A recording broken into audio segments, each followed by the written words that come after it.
ಈಗಾಗಲೇ ಸಾಕಷ್ಟು ಜನ ಮಾತಾಡುವಂತ ಸಂದರ್ಭದಲ್ಲಿ ಈ ಮೂಢ ಹಗರಣ ಏನು ಅನ್ನೋದನ್ನ ವಿವರವಾಗಿ ಹೇಳಿದ್ದಾರೆ. ಬಹುಶಃ ನಾನು ನಿರಂತರವಾಗಿ ನನ್ನ ಕ್ಷೇತ್ರ ಜನತೆಯ ಆಶೀರ್ವಾದದೊಂದಿಗೆ ನಾನು 6ನೇ ಬಾರಿ ವಿಧಾನಸಭೆ ಪ್ರವೇಶ ಮಾಡಿದ್ರು ಕೂಡ ಯಾವುದೇ ಸಂದರ್ಭದಲ್ಲೂ ಸನ್ಮಾನ್ಯ ಮುಖ್ಯಮಂತ್ರಿಗಳಾದಂತ ಸಿದ್ದರಾಮಯ್ಯ ಅವರು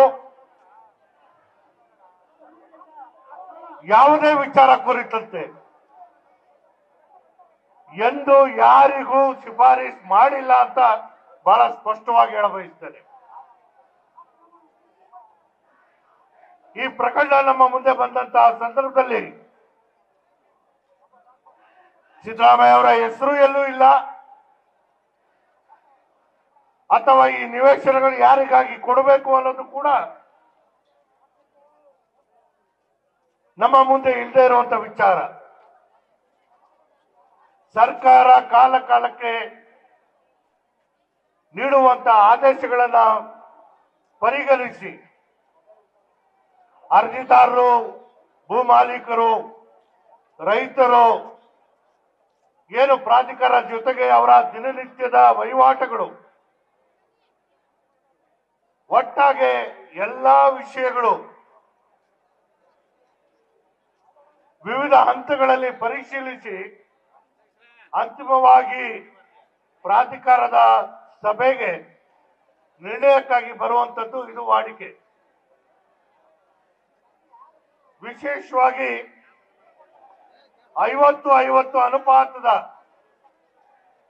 ವಿಚಾರಕ್ಕೆ ಸಂಬಂಧಿಸಿದಂತೆ ಬಂದಂತ ಎಲ್ಲಾ ಅರ್ಜಿಗಳನ್ನ ಸಭೆಯ ಮುಂದೆ ಮಂಡಿಸಿದಂತ ಸಂದರ್ಭದಲ್ಲಿ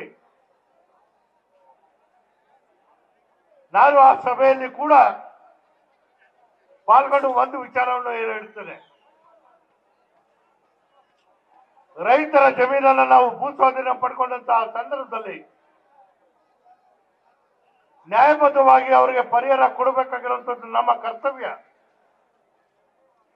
ರೈತರು ಹೆಚ್ಚಿನ ಪರಿಹಾರ ಕೋರಿ ನ್ಯಾಯಾಲಯಕ್ಕೆ ಹೋದಂತಹ ಸಂದರ್ಭದಲ್ಲಿ ಇದು ತಕರಾರಾಗಿ ಕೊನೆಗೆ ಅಂತಿಮವಾಗಿ ನಾವು ನಿವೇಶನಗಳನ್ನೆಲ್ಲ ಕೊಟ್ಟಿದ ಮೇಲೆಯೂ ಕೂಡ ಹೆಚ್ಚಿನ ಭೂ ಪರಿಹಾರ ಕೊಡುವಂತಹ ಒಂದು ದೊಡ್ಡ ಜವಾಬ್ದಾರಿ ಪ್ರಾಧಿಕಾರದ ಮೇಲೆ ಬರುತ್ತೆ. ಆ ಕಾರಣದಿಂದ ರೈತರಿಗೂ ಅನುಕೂಲ ಆಗಬೇಕು,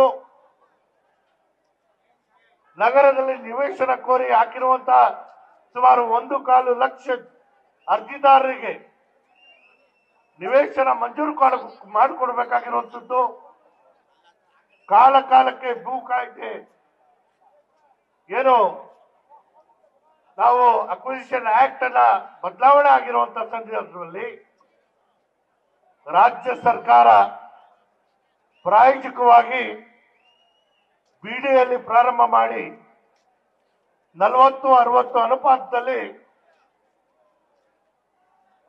ರೈತರಿಂದ ಭೂಮಿಯನ್ನು ಪಡ್ಕೊಂಡು ಅಭಿವೃದ್ಧಿ ಆಗಿರುವಂತಹ ಪ್ರದೇಶವನ್ನು ಅವ್ರಿಗೆ 40% ಬಿಟ್ಕೊಟ್ಟು 60% ನಿವೇಶನಗಳು ಅರ್ಜಿದಾರರಿಗೆ ಕೊಡುವಂತಹ ಒಂದು ಪದ್ಧತಿ ಮೊಟ್ಟ ಮೊದಲಾಗಿ ಚಾಲನೆ ಕೊಟ್ಟಂತದ್ದು 2009ರಲ್ಲಿ ಬಿಡಿಯಲ್ಲಿ. ಅದಾದ್ಮೇಲೆ ಕ್ರಮಬದ್ಧವಾಗಿ ರಾಜ್ಯದ ಎಲ್ಲಾ ಪ್ರಾಧಿಕಾರಗಳು ಇದನ್ನ ಅನುಸರಿಸ್ಕೋಬೇಕು ಅಂತ ಹೇಳಿ ಅದೇ 40-60 ಅನುಪಾತದಲ್ಲಿ ಮೈಸೂರು ನಗರಾಭಿವೃದ್ಧಿ ಪ್ರಾಧಿಕಾರದಲ್ಲಿ ಇದು 2016ರಲ್ಲಿ ತಂದಂತ ಸಂದರ್ಭದಲ್ಲಿ ಮೈಸೂರಲ್ಲಿ ರೈತರು ಒಪ್ಕೊಳ್ಳಕ್ಕೆ ತಯಾರಾಗಿರಲಿಲ್ಲ. ಆಗ ಮತ್ತೊಮ್ಮೆ ಪ್ರಸ್ತಾವನೆ ರಾಜ್ಯ ಸರ್ಕಾರಕ್ಕೆ ಹೋದಾಗ ಇದು ಸುಮಾರು 2018-19ರಲ್ಲಿ 50-50 ಅನುಪಾತದಲ್ಲಿ ರೈತರಿಗೆ ಅಭಿವೃದ್ಧಿ ಪಡಿಸಿರುವಂತ ಪ್ರದೇಶವನ್ನು ಕೊಡಬೇಕು ಅಂತ ಹೇಳಿ ಇದು ಜಾರಿಗೆ ಬಂದಂತಹ ಸಂದರ್ಭದಲ್ಲಿ ಈ ಎಲ್ಲಾ ಅರ್ಜಿಗಳು ನಮ್ಮ ಮುಂದೆ ಬಂದಂತದ್ದು. ಕೇವಲ ಒಂದು ಪ್ರಕರಣಕ್ಕೆ ಇವತ್ತೇನು ರಾಜ್ಯದಲ್ಲಿ ಬಿಜೆಪಿ ಮತ್ತು ಜೆಡಿಎಸ್ ಅವರು ತನ್ನ ರಾಜಕೀಯ ಲಾಭಕ್ಕಾಗಿ ಈ ವಿಷಯವನ್ನು ಜನರ ಮುಂದೆ ಸನ್ಮಾನ್ಯ ಸಿದ್ದರಾಮಯ್ಯ ಅವರನ್ನ ಗುರಿಯಾಗಿ ಇಟ್ಕೊಂಡು ಮಾಡ್ತಾ ಇದ್ದಾರೆ. ಇಂಥ ನೂರಾರು ಪ್ರಕರಣಗಳಲ್ಲಿ ರೈತರಿಗೆ ಅನುಕೂಲ ಮಾಡಿಕೊಟ್ಟಿರುವಂತದ್ದು ಮೈಸೂರು ನಗರಾಭಿವೃದ್ಧಿ ಪ್ರಾಧಿಕಾರ. ಇಷ್ಟೆಲ್ಲ ಆದ್ರೂ ಕೂಡ ಸನ್ಮಾನ್ಯ ಮುಖ್ಯಮಂತ್ರಿಗಳ ಯಾವುದೇ ಶಿಫಾರಸು ಪತ್ರ ಇಲ್ಲ, ಯಾರ ಮೇಲೆ ಒತ್ತಡ ಹಾಕಿಲ್ಲ. ಕ್ರಮಬದ್ಧವಾಗಿ ನಡೆದಂತ ಈ ಪ್ರಕರಣದಲ್ಲಿ ಇವತ್ತೇನು ಸನ್ಮಾನ್ಯ ಸಿದ್ದರಾಮಯ್ಯ ಅವರ ಗುರಿಯಾಗಿ ಇಟ್ಕೊಂಡು ಒಂದು ಖಾಸಗಿ ದೂರ ಮೇಲೆ ರಾಜ್ಯಪಾಲರು ಅನುಮೋದಿಸಿರುವಂತಹ ಪ್ರಾಸಿಕ್ಯೂಷನ್ ಏನಿದೆ ಇದು ಕಾನೂನು ರೀತಿಯಲ್ಲಿ ಆಗಿಲ್ಲ. ಇದು ರಾಜಕೀಯ ದ್ವೇಷದಿಂದ ಇದನ್ನ ಪ್ರಾಸಿಕ್ಯೂಷನ್ಗೆ ಅನುಮತಿ ಕೊಟ್ಟಿರುವಂತದ್ದು. ರಾಜ್ಯಪಾಲರ ಕ್ರಮ ಇದು ಸಂವಿಧಾನಬದ್ಧವಾದಂತ ಕ್ರಮ ಅಲ್ಲ, ಇದು ರಾಜಕೀಯವಾದಂತ ಕ್ರಮ ಅಂತ ನಾವೆಲ್ಲರೂ ಇದನ್ನ ನಾವು ತಿರಸ್ಕರಿಸಬೇಕಾಗುತ್ತೆ. ಈಗ ನಮ್ಮ ಮುಂದೆ ಇರುವಂತ ವಿಚಾರ ರಾಜ್ಯಪಾಲರ ಕ್ರಮವನ್ನು ಪ್ರಶ್ನಿಸಿ ರಾಜ್ಯದ ಸರ್ವೋಚ್ಚ ನಮ್ಮ ಹೈಕೋರ್ಟ್ ಮುಂದೆ ಹೋಗ್ಬೇಕಾಗಿರುವಂತದ್ದು. ನಮಗೆ ವಿಶ್ವಾಸ ಇದೆ ಸನ್ಮಾನ್ಯ ಸಿದ್ದರಾಮಯ್ಯ ಅವರು ಅವರ ಯಾವುದೇ ಪಾತ್ರ ಇದರಲ್ಲಿಲ್ಲ. ನಾವು ಮೈಸೂರು ಜಿಲ್ಲೆಯ ಎಲ್ಲ ಕಾರ್ಯಕರ್ತರು, ಎಲ್ಲ ಸಿದ್ದರಾಮಯ್ಯ ಅವರ ಅಭಿಮಾನಿಗಳು, ಸಚಿವ ಸಂಪುಟದ ಎಲ್ಲ ಸಚಿವರು, ವಿಧಾನಸಭೆ ವಿಧಾನ ಪರಿಷತ್ತಿನ ಕಾಂಗ್ರೆಸ್ ಪಕ್ಷದ ಸದಸ್ಯರುಗಳು, ರಾಜ್ಯದ ಉದ್ದಕ್ಕಿರುವಂತಹ ಕಾಂಗ್ರೆಸ್ ಅಭಿಮಾನಿಗಳು ಸನ್ಮಾನ್ಯ ಸಿದ್ದರಾಮಯ್ಯ ಅವರ ಹಿಂದೆ ಇದ್ದೇವೆ. ಅವರ ಕೈ ಬಲಪಡಿಸುವಂತ ಕೆಲಸಕ್ಕೆ ನಾವೆಲ್ಲರೂ ಮುಂದಾಗ್ತೇವೆ. ಅವರನ್ನ ಗುರಿ ಮಾಡಿಕೊಂಡು ಏನಿವತ್ತು ಬಿಜೆಪಿ ಮತ್ತು ಜೆಡಿಎಸ್ ತಮ್ಮ ರಾಜಕೀಯ ಲಾಭವನ್ನು ಮುಂದಿಟ್ಕೊಂಡು ಈ ಪ್ರಕರಣವನ್ನು ಜನರ ಮುಂದೆ ತಪ್ಪು ಮಾಹಿತಿಯನ್ನ ಕೊಡ್ತಾ ಇದ್ದಾರೆ.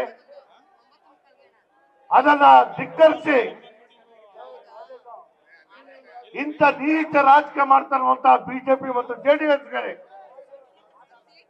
ಬರುವಂತ ದಿನಗಳಲ್ಲಿ ತಕ್ಕ ಪಾಠವನ್ನು ಕಲಿಸುವಂತ ಕೆಲಸ ನಾವೆಲ್ಲರೂ ಕಾಂಗ್ರೆಸ್ ಮಾಡಬೇಕಾಗುತ್ತೆ. ಇವತ್ತು ಈ ರಾಜ್ಯದಲ್ಲಿ ಬಡವರ ಪರ ಜನರ ಬದುಕನ್ನು ಕಟ್ಟುವಂತ ಕಾರ್ಯಕ್ರಮ ಕೊಟ್ಟಂತ ಸನ್ಮಾನ್ಯ ಸಿದ್ದರಾಮಯ್ಯ ಅವರನ್ನ ಏನಿವತ್ತು ತೇಜವನೆ ಮಾಡಕ್ಕೆ ಹೊರಟಿದ್ದಾರೆ.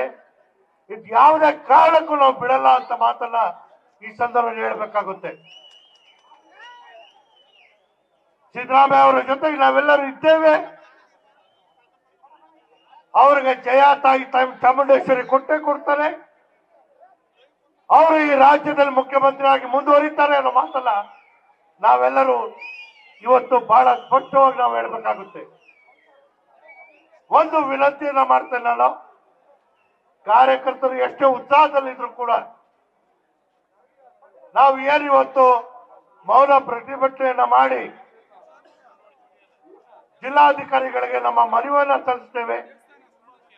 ರಾಷ್ಟ್ರಪತಿ ಅವರಿಗೆ ನಾವು ಮನವಿಯನ್ನು ಮಾಡ್ತೇವೆ. ರಾಜ್ಯಪಾಲರ ಈ ರಾಜಕೀಯ ಕ್ರಮ ಸಂವಿಧಾನದ ವಿರುದ್ಧವಾಗಿದೆ. ನಾವು ಏನಿವತ್ತು ಸಂವಿಧಾನವನ್ನು ಒಪ್ಪಿದ್ದೇವೆ, ಅದನ್ನು ಒಂದು ಶಾಸನವಾಗಿ ನಾವೆಲ್ಲರೂ ಒಪ್ಕೊಂಡಿದ್ದೇವೆ. ಸಂವಿಧಾನಬದ್ಧವಾಗಿ ನಡಿಬೇಕಾಗಿರುವಂತ ರಾಜ್ಯಪಾಲರು ದಾರಿ ತಪ್ಪಿದ್ದಾರೆ.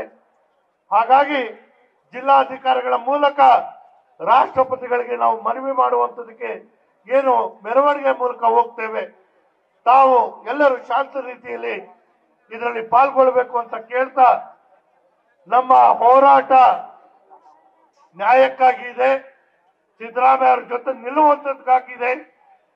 ಹೇಳಿ ಎಲ್ಲರೂ ಸಿದ್ದರಾಮಯ್ಯ ಅವರಿಗೆ, ಕಾಂಗ್ರೆಸ್ ಪಕ್ಷಕ್ಕೆ, ಸನ್ಮಾನ್ಯ ಸಿದ್ದರಾಮಯ್ಯ ಅವರಿಗೆ ಧನ್ಯವಾದಗಳು. ನ್ಯೂಸ್ ಫಸ್ಟ್ ನಿರ್ಭೀತಿಯಿಂದ ನಿಮ್ಮ ಪರವಾಗಿ.